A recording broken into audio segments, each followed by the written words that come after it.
Spread the fire. Welcome back to SMWX, and we continue our conversation with uGogo Aubrey Matshiqi.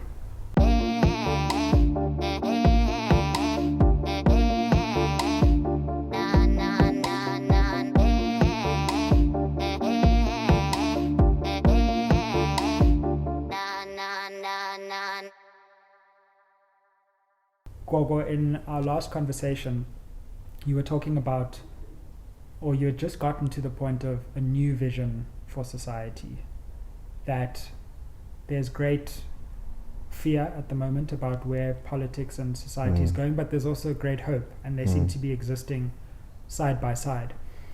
And I guess to start, part of the work that needs to be done right now is creating and painting that new vision and averting disasters. And it's not going to happen automatically. It's going to have to happen through hard intellectual work, public work of people imagining where we go from here in a way that averts those catastrophes.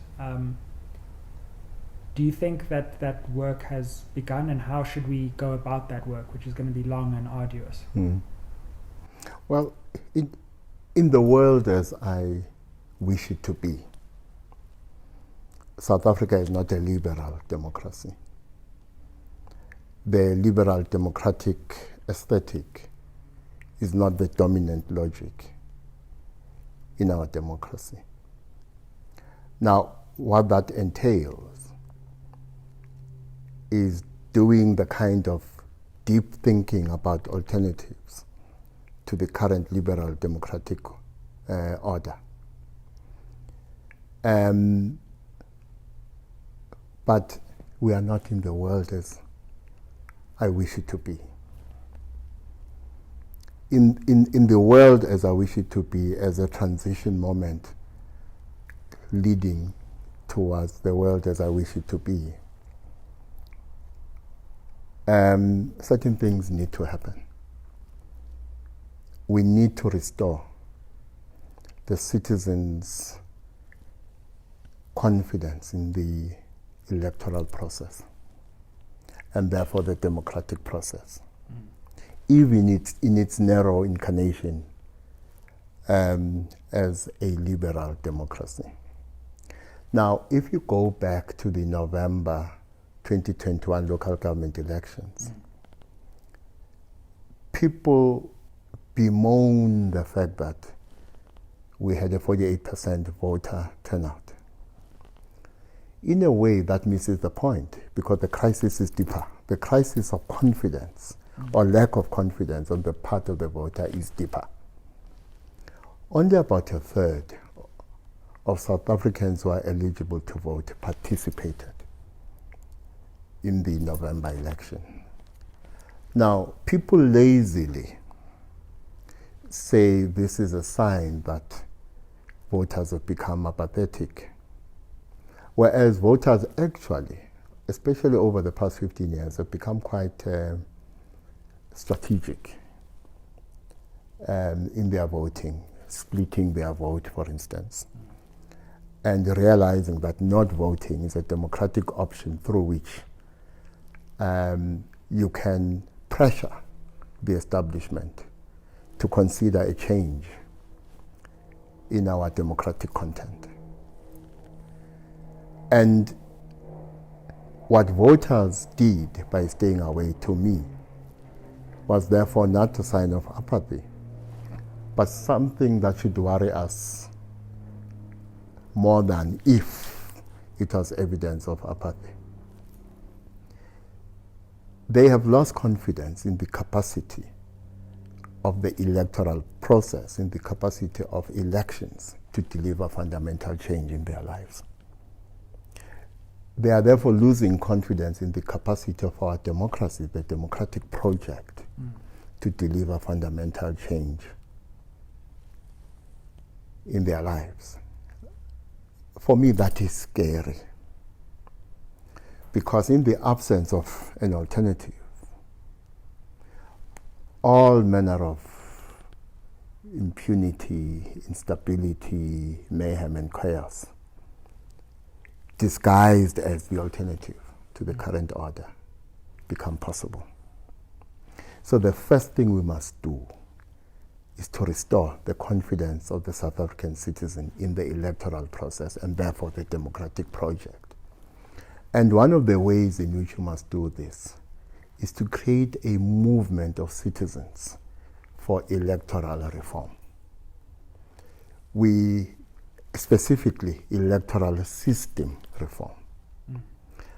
I think we must accept that the current electoral system does not serve us insofar as it must deepen the democratic experience of the citizen. And what I have been calling for is a mixed system in which, yes, you have, let's say, members of parliament and legislatures who represent the party, and the rest of the seats in our legislatures and parliaments are occupied by people elected directly by the citizen. But we must also look at other ways in which electoral system reform can deliver a deeper democratic experience for the citizen. And I say that because if you look at the experience of Germany or Mexico, countries that adopted a mixed system, all more or less the same parties and political streams that were dominant at the time of the change remain dominant. And some of the tendencies that were part of the old order are part of what became the new order. And because no electoral system is perfect, I don't think it will be enough for us just to call for a mixed system. When we think about that mixed system, we must also think about how we cure some of the problems that have not disappeared after a changeover to a new system. So the first thing we must do then in restoring the confidence of the citizen in the electoral and democratic processes is to create a movement for electoral systems reform. And hopefully, outside the institutional and formal realm of party politics, you will have a civil society that will be part of this citizen movement for electoral system reform. So, one of the things that has interested me is what are the set of institutions that need to be built in order to navigate to this new future? And of course, many people have spoken about new political parties, and that's probably true. But it seems to me that outside of the party political space, there's also a lot of work to be done. If we look at civil society, quote unquote, it seems to have been going through something of an identity crisis in the Ramaphosa era, in my view. And the identity crisis is twofold. On the one hand, there is zero content relating to racial justice. One of our country's, if not the predominant injustice, which continues and perpetuates. So when something like what happened at Stellenbosch University, where there's abject, obvious racism happening, there's no civil society organization that stands up and says, "This, we're going to take this on," in the same way that there are for other conservative causes. So that's the one crisis. And I'm going to say it, you won't hear institutions like KSAC and others, Freedom Under Law and all of that, speaking out on questions of racial justice unambiguously. They may say it's not their mandate. I would say, how can you protect a constitution when... And the clergy, by the way. Absolutely. Quite right. Churches, religious institutions have let this issue go. on the one hand. The identity crisis deepened because the content of civil society became about accountability and holding the state accountable. But in the Ramaphosa era, even that has been questioned. And so we don't have institutions in our country outside the party political space who are going to the courts on these questions, who are holding the government accountable. And I mean the government that's in power right now, not the one that was in power in 2015. The Ramaphosa administration has been let off the hook in many cases. Racial justice has been let off the hook. So where are these institutions? How do we... I'm seeing an institution which reinvigorates those battles, that holds the government accountable on one hand, but that keeps the question of racial justice and other forms of injustice alive. And it feels like we haven't built those institutions yet. You're absolutely correct. And the reason civil society has this identity crisis is because a lot of what we call civil society is actually uncivil society, which exists to reinforce the interests of the establishment, whether it is the interests of global and domestic capital or others, but the interests of the establishment. Now, I am not surprised that this identity crisis both coincides and is caused by the emergence of Ramaphosa as president of the ANC in the country. We must bear in mind, for instance, that the post-apartheid state, as you yourself say in your book, is a neo-apartheid state. And what you need is a ruling party that will keep the neo-apartheid state intact, and a president of that ruling party who will deliver on that agenda. So long before Ramaphosa becomes president of the ANC, the post-apartheid state is captured by forces whose economic interests have become dominant in the global sphere, whose interests must therefore be reinforced and imposed. And to do so, you must replicate the interests and their logic in several places in society.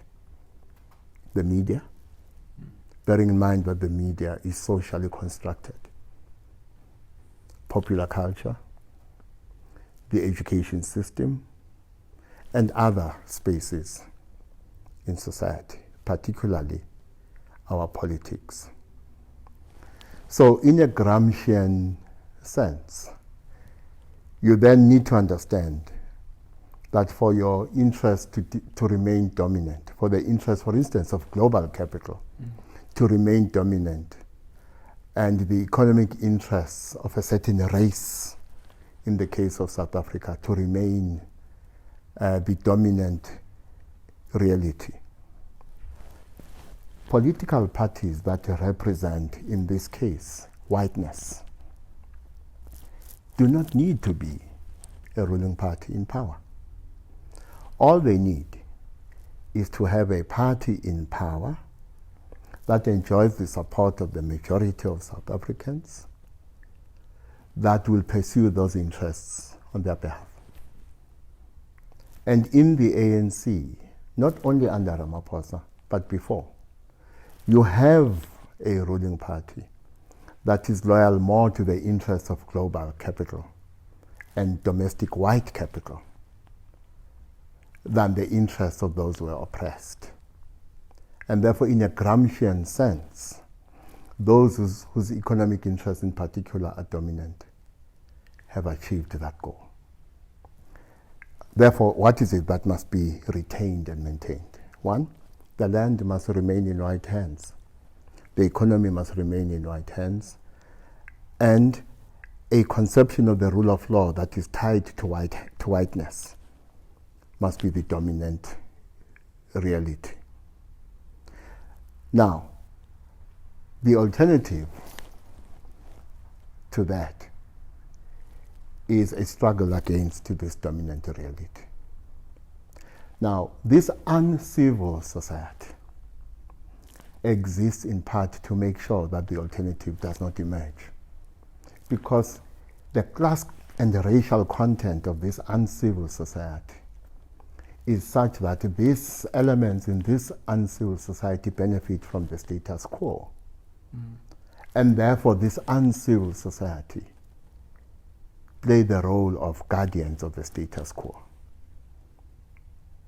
And what they must do, therefore, to go back to where we started, is to act in support of this construct, Cyril Ramaphosa, whose party delivers on the promise of making sure that whiteness remains the dominant reality in South Africa.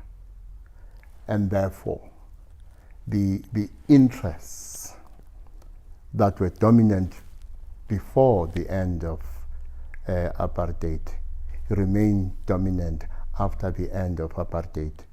But because we talk about this as a neo-apartheid reality, apartheid is still within us. The difference is that you have a party and a president that are allies both to coloniality and neo-apartheid, aided in part by this civil society.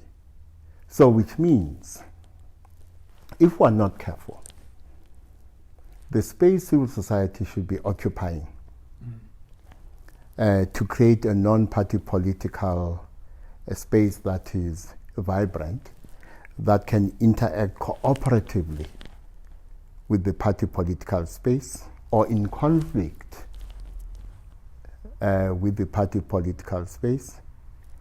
If that does not emerge, the vacuum that is created will be occupied by shady social movements that are quite retrogressive in their logic.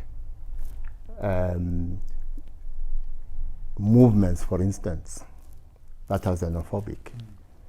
Movements, for instance, that are racist, like AfriForum and others. That space is going to be occupied by them. But there's a greater danger in civil society shirking its responsibility. AfriForum decides it's going to deploy people to police our borders. You have Operation Tutula, that during their marches, march side by side with the police. Now, in both examples, what we have is the possibility of the emergence of dual power. The power of the state and the power of shady or shadowy civil society movements, which have the potential to take us backward. Because first of all, the content of our discourse about the future of this country will be backward, retrogressive, racist, xenophobic, tribalist, and so on, you know. And who benefits from this? In the short term, are those whose economic interests are still dominant.